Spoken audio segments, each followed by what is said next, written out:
everybody, it's Peggy. I just thought I'd talk to you a little bit today about dies for your cutting machines, whether it's a Big Shot or Cuttlebug or one of the other ones. And I know Shirley Revels just got her Big Shot on the weekend, and a couple, three other people have mentioned that they want to get one.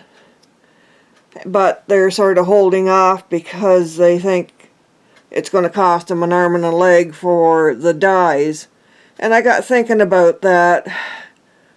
You really don't need an awful lot to begin with. And of course it depends on what you like to do too. Now I like making my own flowers.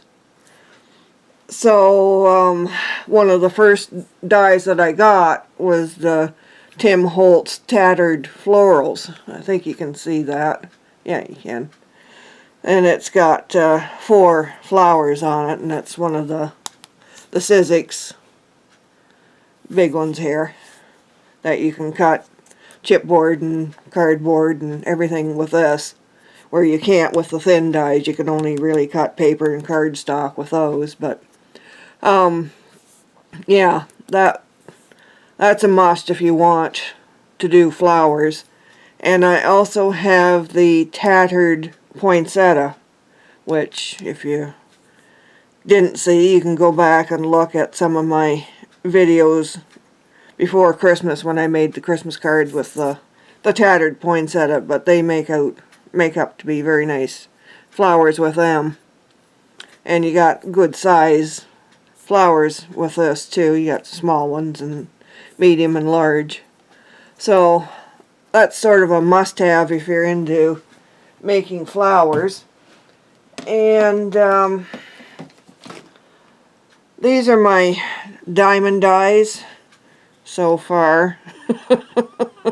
Well, it's all Jill and Beth's fault. Jill gave me the extra magnetic sheets here, so I got to fill them now. And then Beth gave me some money back that I had sent to her, and then fighting back and forth over that. So anyway, I had some money in my PayPal account, so of course I had to go spend it. So they're ordered, they're on their way, and of course I had to get 2 dies, the Flourish and the Fern branch. But these 2 are the rose flower. You make them up together. I don't have any here, I don't think. No, I don't. Not made up. I should have made some of these up to show you, but those are well worth getting. And if you're doing a lot of Christmas stuff, I really like the Diamond Dies snowflakes, but I don't want to use any of those for quite a while because I am so sick of snow. I don't want to see any of that, do any of that until next November. And the pine branch is really nice to have to put in behind flowers or anything that any kind of a decoration that you've got on your page. So I really like that. I got the window die. I don't know how much I'm going to use that, to be honest with you. I just saw it there and thought I should have it and got it. The butterflies I love. That's the large one and the smaller one there. And of course you don't have to do it like this. You could just use the lacy part, or you could just use the solid part, or you can put them together like that. But I really like those. So that was a good buy. I would recommend the butterflies if you're into that sort of thing. So the Sizzix Tattered Florals, there we go, and the Diamond Dies Rose and the butterflies and pine branch. Yeah, definitely recommend that you get that. Then I have some more leaves and stuff. This is the deckled rectangles, spellbinders. That's sort of optional. It's not a must-have. These are kind of nice to have if you're doing a lot of flowers. And these are nice when you're doing like Halloween cards and stuff. There's kind of a rough wavy line sort of thing that you get with that. And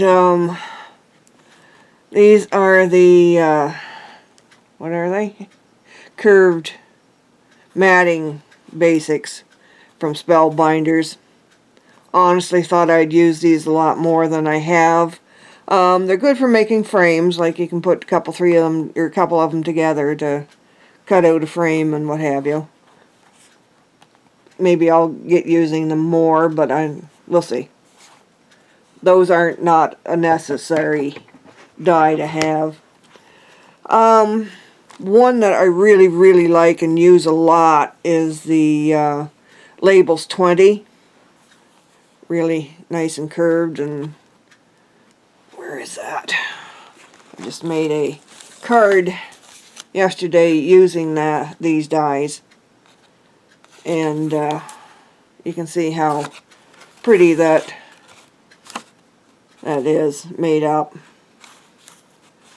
You just score them about halfway down, or halfway, to make the sides of your card here, and then there's 2 more layers in the middle, so that makes a pretty card using those. And it's a nice decorative element to your cards. The fancy round ones, what are those called? Stately circles. They're nice to have. I wouldn't say you'd have to rush out and get those. The label 17 here, that would be something that I would probably get to go along with the labels 20. You know, so a fancier one and a plainer one. And I do like these, the lattice rectangles. And of course, do I have anything? I should have had examples cut out for you. I'm sorry about that, but they're handy. Something I just caught on to the other day. Spellbinders, they have their plain labels. This is labels 22. And then they have a lot of matching ones. This is decorative labels 22. So this is plain 22 and then decorative. And they have a lot of those combinations. So I'll have to watch for that if I get any more of the decorative ones to sort of match up. You can put a nice fancy outline and then a plain center.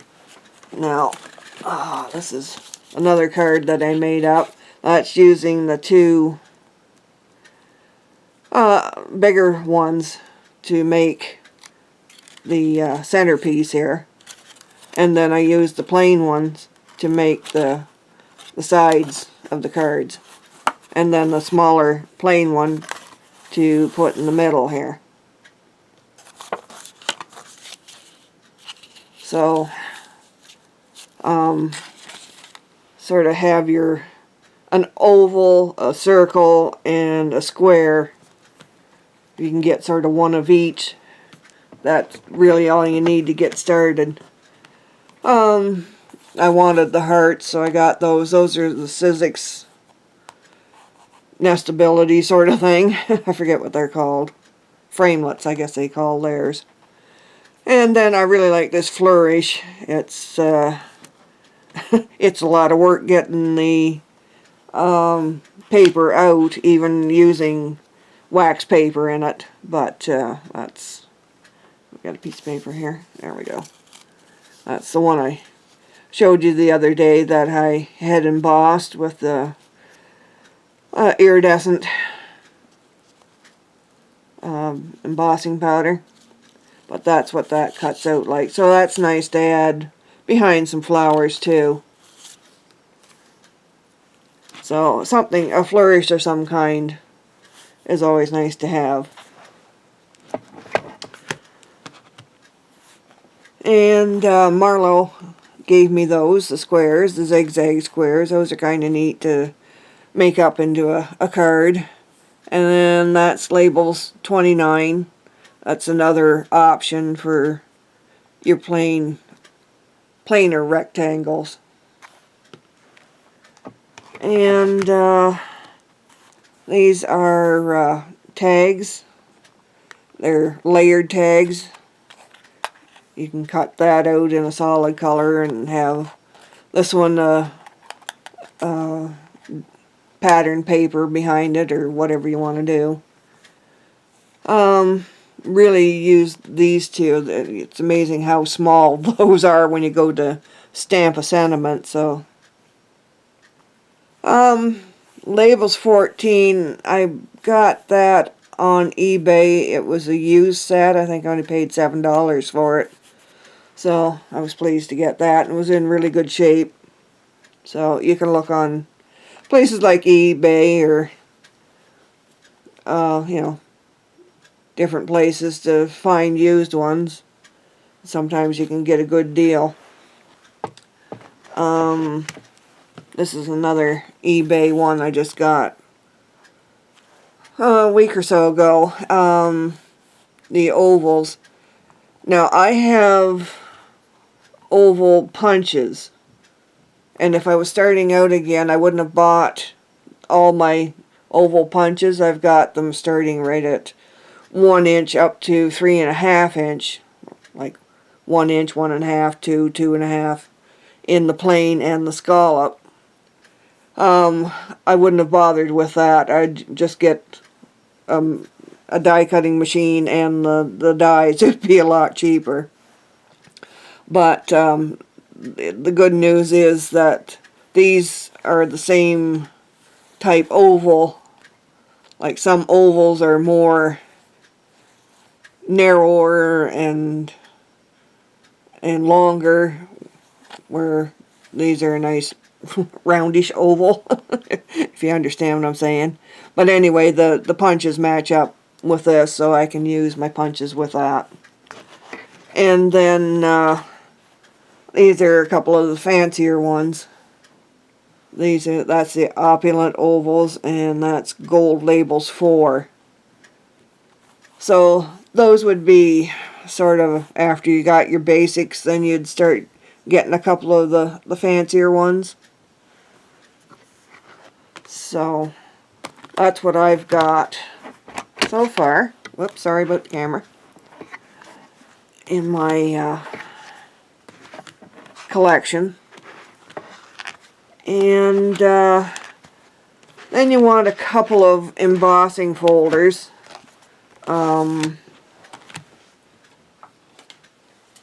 I've got the polka dots. I'm sorry, I'm gonna probably get that up there so I can see it. Yeah, that's the polka dot. Can you see that? Can put some paper behind it. Whether that help? I don't think so. Anyway, polka dots is a good all-round background, and that's like a damask. That's not really, you can't really see that. Can you? How about another color? That help a little bit? Let's go with, let's see, what else we got here? Don't go away, folks. There we go. Yeah, there you go. That's more better. Yeah, so that's a good background. And then you can get into like snowflakes and other different ones. And they're not too expensive, so you can get I've gotten quite a few from eBay. That's quite a nice one. And I just got these not too long ago. That's sort of like a paving stone. And chevrons, whichever way you want to use it. And some hearts. So, you know, you just, whatever you're, you know, sort of leaning towards doing, you can pick out.